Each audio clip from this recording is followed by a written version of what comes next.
You're about to see the connections between Christianity, astrology, and ancient wisdom that just might change how you see everything. Did you know that thousands of years before Jesus, ancient Egyptians worshipped the sun? They saw the sun as the giver of life, acknowledging it for its warmth, its light, and its rebirth every day. They even used a symbol that looks like an equal-armed cross, known as the sun cross, to represent the sun's journey and the four seasons. For them, this wasn't just a shape. It was a map of how life cycles through spring, summer, fall, and winter. Think about it. Christianity has 4 Gospels: Matthew, Mark, Luke, and John. Each Gospel reflects a unique view of Jesus.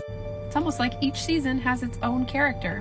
Matthew could represent spring, Mark as summer, Luke as fall or autumn, and John as winter. And notice how they're all commonly depicted with a sun behind their head. I'm just saying, maybe Christianity and astrology are 2 different ways of telling the same story. And here's something you may not know. Every year on December 22nd, the shortest day of the year, the sun reaches its lowest point in the sky. For 3 days, it doesn't seem to move. And then on December 25th, it rises again, starting its journey back up. Kind of like the sun being born. But here's where it gets really interesting. This isn't the first time this story has been told. Around the world, many ancient cultures worshipped Son of God figures with stories almost identical to the story of Jesus.